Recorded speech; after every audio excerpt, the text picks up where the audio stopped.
Thank you very much, Dr. Peter Smith, Chief Education Officer at the Ministry of Education. Welcome to the Now Morning Show. Welcome to TTT. Thank you for having me. Good morning, and thank you for having me this morning. Appreciate it. So tell us something about that SEA consultation. When has it started? What is the intention behind this consultation? Okay, well, the consultation would have begun, let's say, in 2020, the first phase of it, and we have moved into a new phase whereby we are looking at a deeper insight into the issues pertaining to the SEA, Right. transition to secondary school, and the Concordat. And for the last couple of weeks, we have been doing such. Right. We would have had our first consultation last Thursday. And where was that? At the University of the West Indies. That was live streamed. And Tuesday, tomorrow, we are going to look at the second phase of that very important consultation. What do you expect to come out of that consultation? Because the SEA has been around for some time before. In my days, it was the Common Entrance. And now it's the SEA. And it is something that has been on the lips of many Trinbagonians, the stress that it is causing children, the stress that it is causing parents. And I have to ask the question, what are the issues that you all are looking for? Is it that you're looking to phase out the SEA as a policy, or you're looking to replace the SEA exam with something that you can get better out of our children so that they can transition from primary school into secondary school without having to go through the trauma of an exam every single year? And so what is it that you all are seeking to do in this consultation process? Okay, one of the first things we want to achieve is to ensure that we have as wide as possible participation from the members of the public. Right. We really want to engage all our stakeholders. And I know sometimes there's that fear from persons that the intention of the committee is to phase out SE. Right. But let me say this, what we are doing as a committee is providing policy options for the Cabinet of Trinidad and Tobago. So based on those options, there will be a range of strategies, a range of approaches that can be used with regard to SEA and the transition. I recognize in yesterday's Express, it was reported that the chair, Professor Jerome, is Delay. He expressed concerns, or rather the view that it will be very difficult to phase out the SEA. I myself, as a parent and as a citizen, not just a minister, I was wondering, why did he take the position that it will be very difficult to phase out the SEA exam?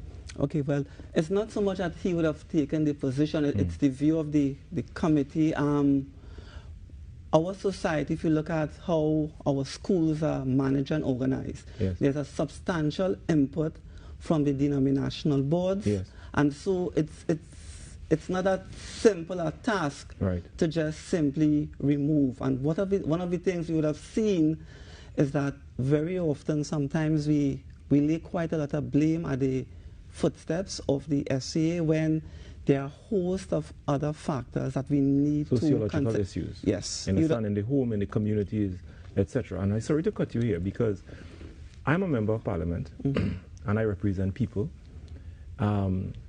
I can automatically think about some aspects of my community, like in Five Rivers, Kandahar, Windy Hill.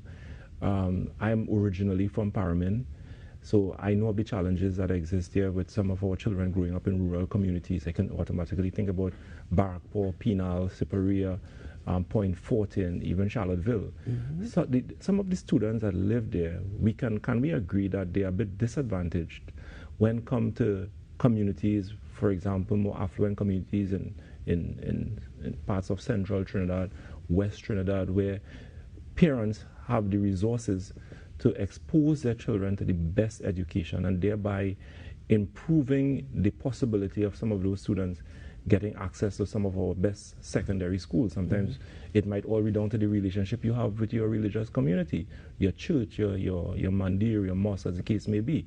All of these things go into it plays a role as to whether your child may have access to some of the best secondary schools in the country. Whereas if you come from a rural community not having access to those resources, your chances of accessing those schools, it really significantly diminishes. So is the work that you are doing and the committee that you're representing, is that going to be a focus in how we move forward from here? Most certainly, and one of the things you did mention earlier would have been that socioeconomic background. And one of the things we would have picked up would have been the impact of socioeconomic status and its influence on the secondary entrance assessment and by extension the placement. But let me also say, because of parental choice, parents even in those rural areas have the opportunity, once they have met the criteria, to access those schools, those highly priced secondary schools that are available to them. So that, yes, there is that issue of sometimes it might seem as being disadvantage, but what the SEA does really, it picks up some of the issues within our wider society. And that's what we see. But don't you think that one of the ways in which we address that concern, where we can give equal access to some of our rural communities or disadvantaged communities to some of the best schools, is that we need to lift the standards or expand the amount of our government secondary schools that are doing well, those first choice or second choice schools, as they are termed in Trinidad and Tobago. Because at the end of the day, if you just have a small percentage of schools doing extremely well, those schools are regarded as the first choice schools, then obviously the amount of students wishing to go to those schools, obviously it's going to be very difficult. Everybody simply cannot go to what we call the first choice schools. Then we need to improve those schools that are not seen as first choice schools and perhaps raise them up to a level so that some of our marginalized communities can have access to them. Is your committee looking at ways in which we can do that? Right, so two things we would have seen and we are also exploring. The need to really establish minimum standards at the primary school level. That's very important across the board, regardless of whether you're in an urban area or in a rural area. Good point. We want to ensure that there are minimum standards that all primary schools can meet. And secondly, as you did mention, the importance of really raising those standards in our government secondary schools. Absolutely. And last week we would have seen some secondary schools, the Kuva East, the Tunapuna Secondary. Those schools do attract students. So there is that need to really improve the standards in some of our government secondary schools. So some of our citizens will be saying, is that another talk shop? Because we've had similar consultations in 2010, in the 1990s. What is going to be different about this consultation process? Well, what we would have done, and if the public would have seen the last consultation last Thursday, one of the things we have been using is quite a lot of data. Very good. The decisions that we are making are based on evidence. And some of that data has never been presented before. And we are also benchmarking because we have other countries with similar systems like Trinidad and Tobago, but the disparity that you mentioned is not always evident. So the approach this time is indeed different. What is happening in other Caribbean countries? I understand Barbados is looking to move away from the SEA. Yes. And why is it so possible in Barbados that it's very difficult in Trinidad and Tobago? So the nature of Trinidad and Tobago, our society. Yes. The denominational and government, you know, sir. So is it that the denominational schools, they want to maintain the SEA system? I don't think they want to maintain, but... They want to maintain the control? Well, I wouldn't say that. Remember, they do have an agreement with the government. Which is the Concordat? Yes, and so in all fairness, that agreement has to be honored at this point in time. Okay, so you're saying that in Barbados, they don't have the challenge of a Concordat system in their education system, and that's the reason why it will be easy for them to move away or phase out the SEA and to go into some other assessment process to transition from primary to secondary school? That might very well be one of the factors. Trinidad and Tobago is an extremely complex society, very complex. But is that complexity redounding to the benefit of all our children across the board, whether you're from the urban centers, the rural centers? Because there is this sense and the feeling that this complexity is adding to discriminatory practice, whether or not you are affluent and you have access to resources, you have access to the best schools.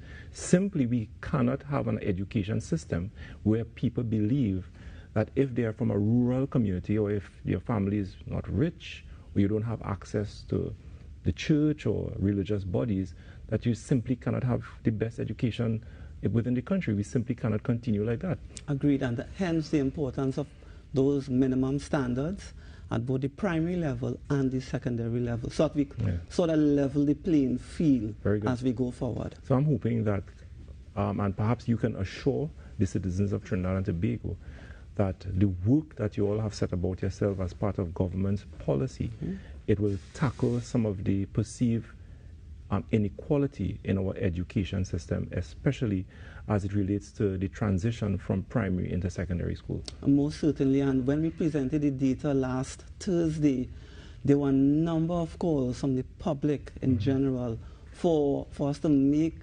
public that data, and I'm certain when the report is published and made available through the Cabinet of Trinidad and Tobago, persons will see exactly what we were exploring as a committee. I think that transformation that we are looking at, and that is so desperately needed in our education, it will call for some tough decisions to be made. Are you all prepared for those tough decisions to be made? Well, we have to be prepared, and tomorrow's consultation looks at partnering. Yes. Okay, if I can give you the exact term. So, sure.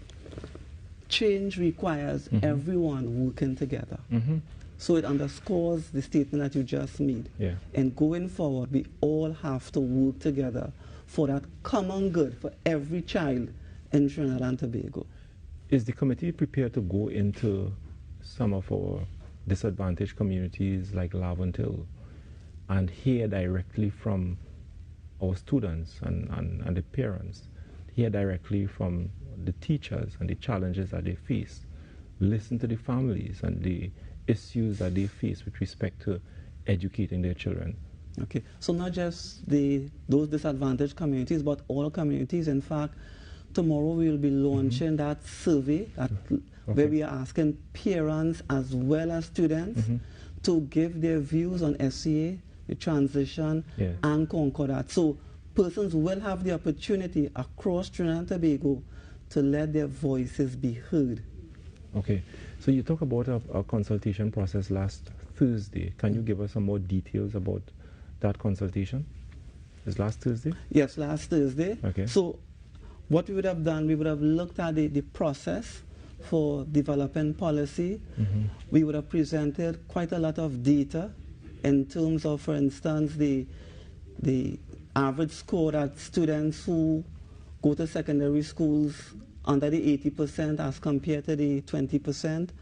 We would have looked at Trinidad and Tobago's participation in international assessments, which would have allowed us to benchmark our performance going forward, so that we continue with some of that on tomorrow's consultation. And how long do you plan to have this consultation going on for? Okay, so the second session starts at 6 o'clock and ends at 8:30. But once we are complete with that, the committee continues to meet. Okay. So just one last question. I understand you have a timetable. You would have set about a timeline to conduct your consultation. My concern is that your consultation is not perceived as targeting some people and other people, especially in the fringes of the society, in our rural communities, that they don't have the opportunity and the privilege to speak and to liaise directly with your community. Okay, as I said, the surveys will provide that opportunity, but there's still time for us to explore that option of really reaching, as you indicated, those marginalized communities, so that they do have a voice in the process going forward. Okay, so so we just have one last minute on this interview. I mean, I can continue this over the next 30 minutes, but I just want to give you that last minute to make some of your closing remarks. Okay, so we want to invite the public to join us Tuesday, that's tomorrow afternoon, between 6 and 8:30 a.m. And it is going to be a very interesting discussion where we are looking at the role of parents, school leaders, we are looking at the role of teachers, the denominational boards, as well as the denominational schools. And we want persons to join us on the live stream, the MOE Facebook page. We have the WhatsApp, 776-0440, and you can comment live on Zoom.